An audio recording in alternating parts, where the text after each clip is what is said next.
So, welcome back to Third Age Reforged and to another 1v1 sort of patch preview battle. This time we're back on the dry lake bed and I'm not in this one. This one was sent to me by Guro-chan and he is playing as Mordor and his opponent is playing as Umbar, so this is two factions we haven't seen in action yet, and both of them I think were in need of a little bit of an overhaul.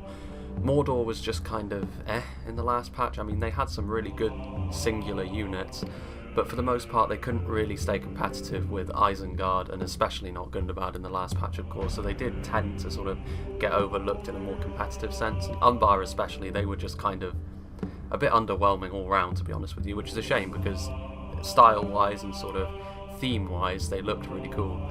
But hopefully now we'll get to see both of these factions in action with a little bit more to them. So first of all, we'll go through Mordor's army, and interestingly enough, in the most recent videos I've noticed some weird blurring. I don't know whether that's just my internet acting up and YouTube not working properly, but do let me know if the quality is not quite as good on sort of the viewer's end, because if it is, then something's gone wrong and I do need to rectify that.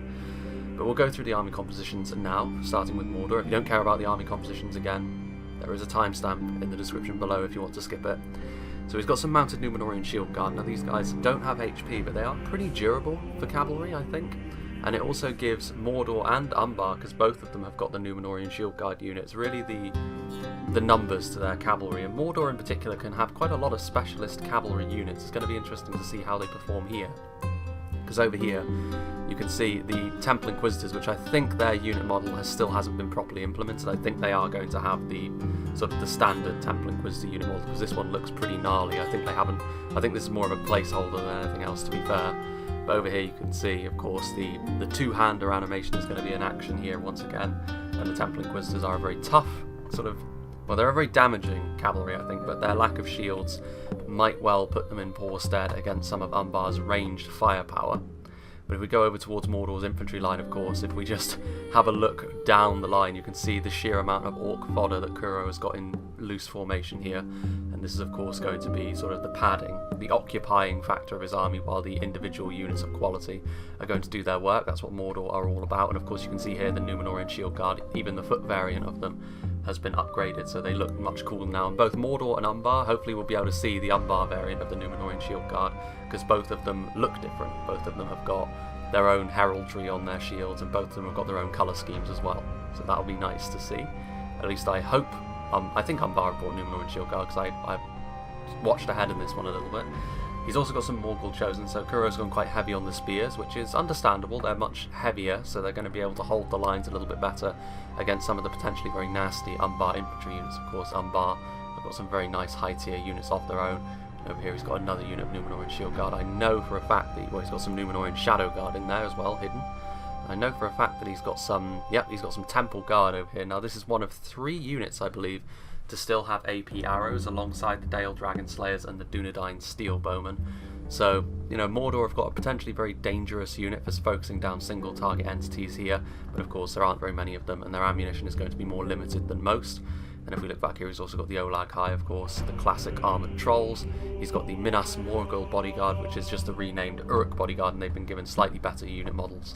So you can see that they've got sort of like the Eye of Sauron sort of emblem on their armour, and they've been given slightly darker armour, I think, than the standard Uruks. Another unit of mounted Númenórean shield guard back there. Of course, the fearsome Temple Inquisitors are going to be here in this battle as well, and I believe, yes indeed, lest I forget these guys over here, back where we started, the Melkor's Chosen, of course, a fantastic anti-cavalry cavalry unit, but of course you do need to be careful with them. They are still wargs, despite the fact that they look quite a lot bigger. So now we shall move over to Umbar, and this is played by Stefan 2110. At the front here he's got some Belagir halberds, which they're going to be able to hold the line obviously against the vast majority of Mordor's forces here, in terms of the spearmen anyway, provided they're properly backed up. But Mordor do have those Temple Guard, which could potentially focus them down, but ultimately the Belagir halberds are going to be a pretty solid choice against most of the Orc factions. They're going to be a pretty nice front line. Most halberdier units should do quite well against the Orcs, provided you don't let them get swarmed. Now back here we have quite a lot of Corsairs. I think he's got 3 or 4 units of them. I think it's 3 though. Now I would question whether or not Corsairs are worth it, simply because yes, they will beat fodder, but they're not going to do a great deal of damage to anything else. And if I was Umbar here, I'd probably want to leverage more of their quality, or at least have some more ranged units, like even the Corsair archers. wouldn't be necessarily a bad choice over the standard Corsairs here. If we look back here, he's also got some Corsair infantry, which is of course, you know, slightly higher tier than the regular Corsairs. And over here we can see he does indeed have some Numenorean Shield Guard, the Umbar variant, so they've got the difference, so they've got the reds instead of the blacks, and they've also got their own little emblem over there, and here is the mounted variant over here. So obviously, in terms of stats, they're going to be exactly the same, but the mounted Numenorean Shield Guard really want to stay away from the mounted Temple Inquisitors and the Melkor's Chosen, of course. Back here, we do have the elite infantry. The Castamir's Chosen are a very solid heavy infantry unit, similar to the Carmel's Chosen. Most of the other sort of human heavy infantry units are going to be quite similar. And if we look back here, we've also got some Abrazanim and Narduzagar. Of course, they're going to be able to hack their way through most everything in the Mordor army, infantry-wise, except for the Temple Inquisitors. And over here we've got another unit of Castamir's Chosen, and then it's going to be a similar story over here. We've got another unit of Numenorean Shield Guard, and the Warlords of Umbar. So again, they do have a cavalry presence, and I believe they also have some Corsair Blackguards hidden away somewhere as well. So if we get going here, of course this one is just about long enough to justify it being on its own in a video. And of course the other battle that Kuro did send me, which I'll probably show a couple of days maybe after this one comes out, is Mordor against Imladris, and I'd already shown Imladris in the last video that I threw out, so I didn't want to do it again so quickly. As you can see, Mordor is obviously going to come forwards. I'm actually a little bit surprised that Umbar doesn't have a particularly large skirmish presence at all. They don't. I mean, I know they do have the Blackguards hidden somewhere in here. That's it in terms of ranged firepower, which against Mordor I'm quite surprised about, seeing as how you're probably going to be wanting to, as Umbar, adopt a more defensive posture against the very aggressive Mordor. So, you know, it sort of stands to reason that your archers are going to add to Mordor's need to get into melee with them quickly. Especially considering as Mordor can bring, if we just sort of scoot on over here, I'll get into the close quarters melee fights when they start, of course. Both the Temple Guard, which are sort of light on unit numbers, and the Numenorean Shadow Guard, who are a light armoured unit. You can't help but feel as though sort of some lower tier archers would be pretty good at sort of focusing them down. And of course Umbar do have them. Even the Belagir archers, because they do have those little bucklers, so they do have a little shield value, I think, which, you know, that would make it quite an efficient unit, I think, for skirmishing with Mordor. And I do think that something like that would be much more worth your time than bringing something like these Corsairs, because they are going to get melted in melee by the Mordor elites, and honestly the fodder is something that you can deal with a single cavalry charge in the rear. And it does look as though Umbar is adopting an extremely defensive posture. You can see that the cavalry of Mordor is pulling out to the side over here. He's also got his other Numenorean Shield Guard going out to the other flank over here just to sort of protect his infantry from Umbar's cavalry. But I'm always a little bit worried for the defensive player when you see this. You can see sort of the jaws are starting to sort of close almost, where Mordor are starting to sort of squeeze in on Umbar's position ever so slowly. And it's always going to be a little bit, I always kind of back the player that's being a little bit more on the front foot in this situation, especially when you've got a faction like Mordor who've got individually very solid units. Like, all it would take to rout some of these lower tier units like the Corsairs would be one unit to just sort of sneak in. There are these Castamir's Rangers over here, but again, you're not going to have Castamir's Rangers in huge numbers, so they're not really going to be able to perform the kind of skirmish fight that maybe the Belagir archers would. Castamir's Rangers are much more suited to going after a single unit. They need a bit of backup, you need that volume of fire as the Mordor cavalry continues to go around. So this is sort of going to be a situation like, I didn't watch it all the way through when I was watching last time, but I would predict it to be when Mordor do begin their assault, Umbar's lines to slightly crumble. The Corsairs, I think, they're going to be in for a bit of a nasty fight. The Castamir's Chosen, on the other hand, could well pin the lines together. Like, they're going to be able to munch their way through the Orc fodder as it comes forward. Mordor are going to be quite reliant on their elites to pull a lot of weight here. But again, they do have the cavalry advantage, they have a lot. One of the things that I would have been very tempted to bring as Umbar as well is the mounted crossbowmen. Because mounted crossbows are obviously going to perform very badly against horse archers, but Mordor don't have access to horse archers. Most of their cavalry is heavy and slow. Of course, you know how venomous crossbows can be. They're still going to be strong, they're just not going to have the same amount of ammunition as previously. And if you look here, so yeah, Mordor's cavalry is sort of loitering with extreme intent.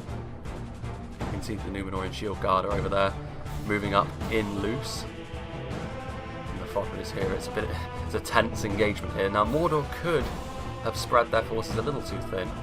You've got to remember that he has sort of spent his money on quite a lot of elites. He doesn't have very many, or doesn't have any mid-tier units really. The Numenorian Shield Guard are the closest thing you have to that. I mean, they are upper mid-tier, I would suggest. They're quite a good spear unit.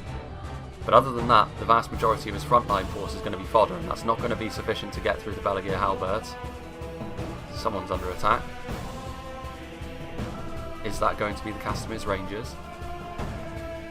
Very cool looking ranger unit, I must say. Numenorian Shield Guard over here, preparing themselves for the inevitable cavalry engagement, which would go pretty heavily in Mordor's favour if it was a straight fight. But of course, the Blackguards are in here somewhere. The Blackguards managed to get one of those nasty javelin volleys off into the Mordor cavalry and could kill quite a few of them in one fell swoop. It's a very odd fight indeed. You can see that the fodder is inching ever closer. Umbar very much, it's not really a new box, but more of like a new, I don't know, almost like a, well, it's not a rhombus I guess, but it's a very odd shape indeed. There's a gap here. The cavalry is even getting onto the inside of the box now, which again, there's not really a great deal of point in bringing cavalry if you're just going to hide it back here, because you might be able to get it out and sort of cycle around in the late game. But if the player who's being aggressive is paying any attention at all, he's going to be able to keep tabs on your cavalry very easily. So if you're going to be this defensive with your cavalry, you may as well not bring it at all and just bring more solid holding units. Well, you can see here that now this Corsair infantry has taken a real battering from the Mordor skirmishers. The mounted Numenorian Shield Guard were thinking of coming in for a charge, but then they pulled back. The other Shield Guard here sort of basing the archers into attacking. You see the Temple Inquisitors are also coming around now. So this is going to be a Mordor edging closer. The fodder is here. The Warlords of Umbar as well.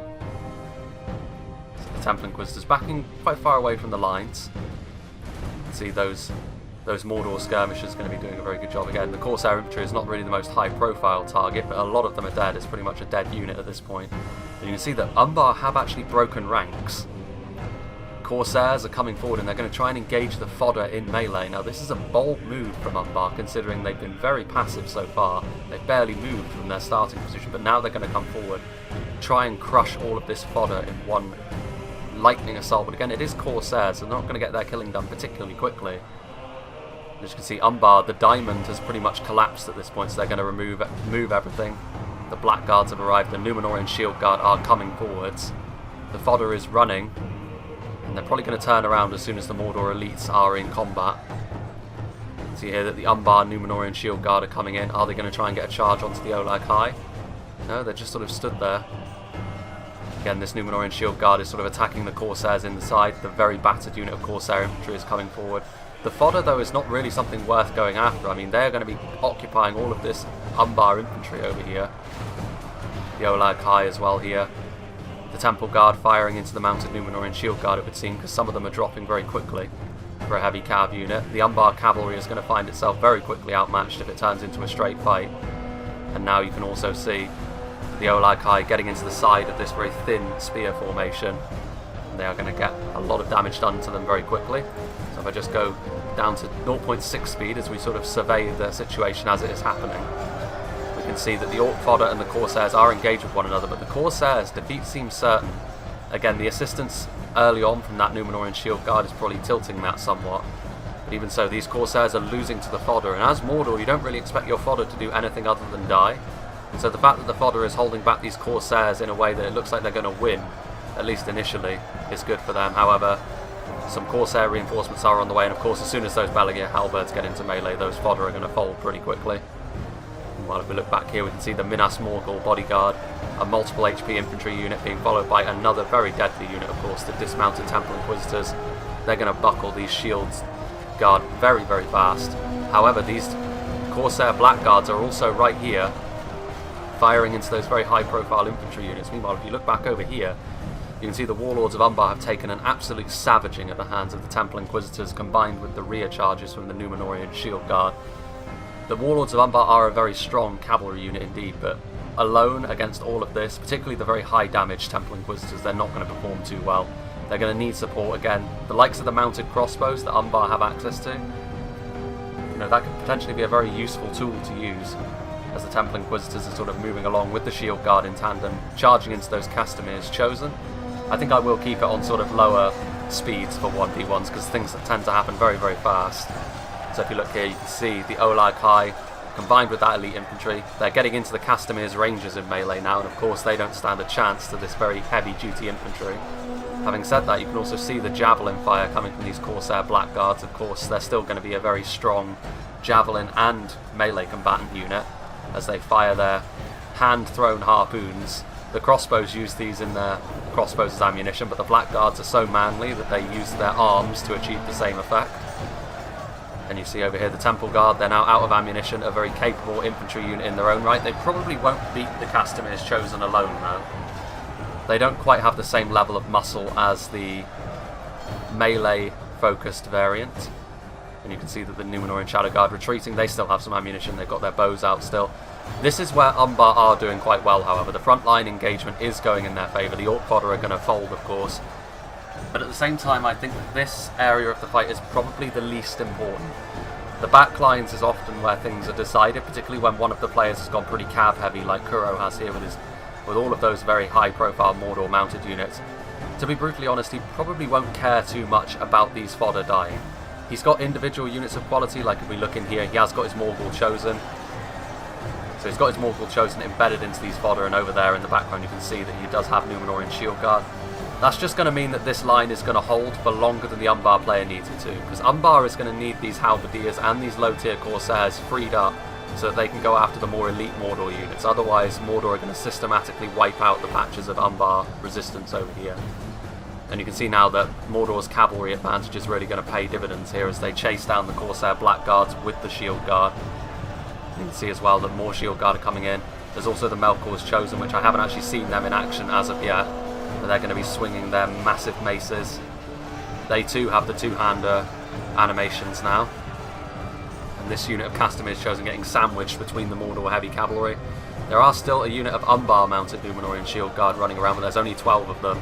It's not going to be enough to swing the fight in their favour, and you can see this cluster of Mordor elite infantry over here. If you get in closer actually, you can see that the units of the Castellans of Dol Guldur unit from Moss are being used for the Mordor sort of officer units, which is cool. Rather horrifyingly, if you look underneath their helmets, you can see nothing but chainmail. And you can see here the Númenórean Shield Guard. They have held out for a long time, actually, this single unit of spears. All of these Mordor elites getting caught up for this long could have an effect later on in the battle. But the Trolls are now free, and the Trolls are going to chase down the Umbar units as they try and run away and seek shelter. But I've also noticed that this Mordor cavalry is now making a target of this Abrazanim Narduzagar. That Shield Guard was struggling as well, so a mounted cav charge into those shock infantry is going to really do wonders for the Mordor front line at this point, which is starting to look quite thin on the ground. Only the elites are left, really. The fodder has fallen away. And now these Corsairs receiving a rear charge from the cavalry, and they are shaken. Low-tier Corsairs like this could very quickly find themselves breaking, and Umbar really can't afford that at this point. They need to win this line engagement over here if they're to have any chance in here. I still think that the Mordor cavalry is probably going to prove a little bit too much. They still have their trolls. The Blackguards are not able to sort of fire their javelins as freely as they would like. The Castamir's Rangers taking a nasty charge. Oh, we can have two of these now before the cost increases. That's neat. The Temple Inquisitors getting in there. High damage unit indeed. If we look at the percentages of kills, Kuro is losing by 9% at this point, but I do still think that he's gone for a little bit more of a quality approach with Mordor here. I do think that he's going to end up winning this one still, simply because he's the one that's got the advantage in the back lines, and most of the units he has lost at this point are fodder, which as Mordor you don't care about fodder. You don't want to throw them away for nothing, but ultimately they're not going to be how your army lives and dies. The Castamir's Chosen, the balance of forces is evenly matched, so the Temple Guard putting up a really good fight here in melee. Maybe I was wrong, maybe the Castamir's Chosen cannot beat them 1-1. But they are going to receive some backup from these Belagir Halberds, it looks like, and the Abrazanim Narduzagar are still alive, a very high damage melee unit. This Númenórean Shield Guard probably needs to get into melee and save their Shadow Guard, which still have ammunition. Mordor cavalry is still running around, and actually if you look over here, you can see that the Corsairs are being routed, this continuous hammer and anvil charging from the cavalry. All of these low tier units are going to start routing off unless Umbar can stop them. And if they lose this many men, it's going to turn ugly for them real fast. Again, I do think that the the slow motion is the way to do it because I have enough time to talk about everything. That's an interesting looking sword model that the Numenorian Shield Guard have been given. I do like the unit model upgrade for them. They look a lot more detailed. You can see here that the Morgul Chosen are still alive. Not many of them have died either. A very tough, very dependable spear unit on the front line. The Numenorian Shield Guard over here, though, you can see that the Balagir Halberds, where they're a little bit more concentrated, are really starting to punch through the Orc fodder. Numenorian Shield Guard getting another nice charge. They do need to be careful. The Balagir Halberds, when they turn around, will start to kill them off. And then over there, the Abrazanim have been intercepted by the Shield Guard. As we move back into the back lines, where the battle, I think, is still going to be won or lost, Mordor still have a pretty nasty advantage. The Temple Guard, I don't know if they're receiving support from cav charges that I'm missing or something, but this Castamir's Chosen has been pretty much overrun by the Temple Guard. If you look over here, the mounted Temple Inquisitors are starting to carve their way through the squishy Rangers. The Balagir Halberds are doing their best to try and cover their ranged units. Like, they really need the Blackguards. The Blackguards are starting to run away. They really need those Javelins to do some heavy work for them. The Numenorian Shield Guard is here as well, so they're bringing the pole arms to try and stop the Mordor cavalry. But the dismounted Temple Inquisitors are in here now. They are surrounded though, and the Minas Morgul bodyguard have taken some casualties. Mordor don't have the greatest amount of numbers back here, so maybe Umbar can pull this around, but they do need to sort of form their men up into a cohesive line, because at the minute it's a blob, and that's going to favour Mordor. Chaos always favours the Orcs. And actually, if you look over here, the continuous cav charges have worked wonders for Mordor, because all of these low-tier Corsairs have routed off. And they might come back, but ultimately this does mean that, technically speaking, this Mordor front line is held. And if Umbar was going to have more success in this battle than they are having, I do believe that they should have, this line, they needed to win this line fight. And it's one of the reasons why I do question the Umbar players' decision to bring the Corsairs in this matchup. You're never really going to win a trash fight in numbers against Mordor. They're going to be able to, if you play that game with them, they're going to come out on top 9 times out of 10. Especially with Umbar, Umbar are a weird faction. I think I'll save my thoughts on how their unit structure is for the faction overview I do with them, which might be, they seem to be quite popular. They might be after Khazad-dûm and Imladris. But suffice it to say, they are kind of very strangely split between high and low tier. They do have mid-tier units. The Balagir Halberds kind of fill that role, but Umbar, I would say, more so rely on their quality. Their low tier trash is not really anything to write home about. The Corsairs here running for the hills. And also, the Umbar elite infantry can be quite nasty, although the Castamir's Chosen have not performed particularly well in this fight. Again, it might be that they've taken cav charges that I'm not aware of, but they have folded in the face of the Temple Guard. The dismounted Temple Inquisitors, obviously, much more understandable why they would lose to them. Still going to be one of the stronger single infantry units in the game. And obviously these Halberds now, they're kind of caught out of position and they are going to receive another cav charge. I have to say, I think the MVPs of this battle so far, as Castamir dies, probably these, the units of Mordor cavalry, but especially the mounted Numenorian Shield Guard, who've got some really nice rear charges onto the Umbar front line. The Temple Inquisitors have also done pretty well for themselves thus far, although there are only 3 of them left. They have been cycle charging into these Corsair Blackguards, it looks like. And the Corsair Blackguards are now dead. So yeah, I would suggest that probably at this point Mordor has the advantage. The front line is held, the Morgul Chosen, still 49 of them remaining, holding on by a thread. But Mordor have ultimately held off this line long enough for their cavalry. And yeah, if you look at the amount of Melkor's Chosen that are still alive, 19 of them, that's going to be enough to send a lot of Umbar's forces scattered and running for the hills. There's also the battle between the Numenorian Shield Guards, of which Mordor has, I think, yep, they have a numerical advantage, they're going to win that. And yeah, getting into the rear lines, I think Umbar initially, I think what they wanted to do was form, not a new, well yeah, it was a new box, let's be honest. And I think ultimately he broke ranks first, and I don't think he was too prepared for that. I mean, I don't think he had the mobility to deal with Mordor's very nasty cavalry. The Melkor's Chosen and the Temple Inquisitors are very difficult units to take care of, and the numbers that the Shield Guard added. If they had some mounted crossbows, this could have gone very differently. Those mounted crossbows could have really kited these Melkor's Chosen to death. And of course the Warlords of Umbar are no slouches. They could have held their own against maybe the Temple Inquisitors. Again, individually I'm not quite so sure, but now we shall head up to 1 speed now, as we can see that amazingly this Corsair infantry is still alive. You know, I was really unimpressed with the Corsair warriors, as they were called in the last patch, but it looks like they've at least managed to sort of beef them up to the point where they are an acceptable mainline unit, whereas previously they lost to just about everything. Very battered units of individual Mordor cavalry. The Corsairs came back but then routed immediately. The Balagir Halberds are routing. Melkor's Chosen are still alive. Those Balagir Halberds are routing. What do Umbar have left? I think it's this pocket of resistance over here. Well, they've got a couple of Rangers left alive. Minas Morgul bodyguards still alive, proving themselves to be very tough considering they had to deal with a lot of men. The Temple Guard proving themselves in melee as well against the Castamir's Chosen. This one Ranger, who I think has got his banner carriers with him. A couple of Rangers with a couple of banner carriers. You know things are going badly in a battle for you when the majority of your fighting men left are your banner men.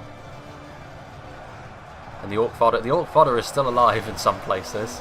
That's a testament to how well they actually managed to hold up. Again, if the Umbar player had invested a little bit more in his infantry instead of getting Corsairs, the Orc Fodder probably would have broken. But again, we'll never know. I mean, the Umbar player, I think he had the right idea. I don't think that... I think as Umbar, you probably want to be defensive against Mordor, particularly with all of this cavalry.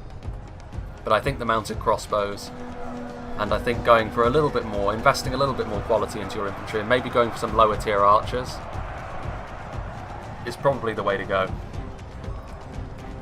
Balagir archers in particular might be a pretty good choice. We shall see. I do, because again, this was a pretty closely contested match. I mean, Mordor, they don't have a lot left, all things considered. If we look at the percentages, you know, 83% of their men are dead. So that, you know, for a 1v1, anything where both players have lost at least 80% of their troops quantifies as being pretty close, in my opinion. Mostly because things tend to slide pretty heavily in one direction towards the late game, and so it has turned out to be. As soon as Umbar sort of lost their cohesive lines and their strong units, the Mordor cavalry was able to have their way with them. There are still individual units. Númenorian Shield Guard versus Númenorian Shield Guard.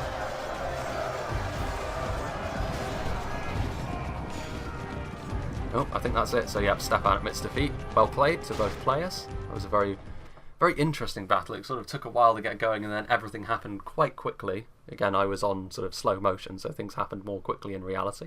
So let's have a look at what did the damage for Kuro, and as you can see, the Melkor's Chosen getting a ton of kills, Númenorian Shield Guards doing decently, and where are the Temple Inquisitors? Temple Inquisitors again getting 176 kills, so yeah, the mounted units for Mordor doing very, very well. The Temple Guard getting a lot of kills as well, and the Númenorian Shadow Guard, and I think that's partly down to the fact that Umbar didn't really have the ability to answer them with anything. I mean, they did have a couple of Castamir's Rangers, but ultimately Rangers probably not going to be the best in a skirmish fight. I think Balagir Archers, not only would they have been cheaper, but I think they probably would have been more effective here, and it would have saved you a bit of money to invest a little bit more in your front line other than Corsairs. I think that probably would have been prudent.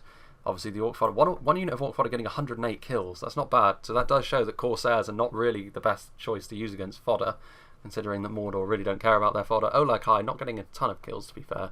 Umbar did a good job of shutting them down with the Blackguard. But yeah, interesting fight. So that is Mordor and Umbar, at least sort of the initial sort of representations of them. I do think that Umbar would have been better served bringing their mounted crossbows. But yeah, an interesting fight. It shows as well that Mordor are going to be... Both these factions really are kind of divided between their higher tier and their lower tier. But Mordor especially, they've obviously got their fodder and their sort of orcs, and then the Uruks are kind of like a low mid-tier unit. And then it sort of moves on into their higher tiers, like Númenorian Shield Guard and the Morgul Chosen being pretty high tier spears. And then, of course, you're getting into your Black Númenorian units, which is... It's nice. It's nice to see Mordor sort of being given a little bit more, I think. I think, you know, Mordor deserved to have that power at the top of their faction, which is good to see. So yeah, I hope you enjoyed this, and I hope you'll join me for whatever is next.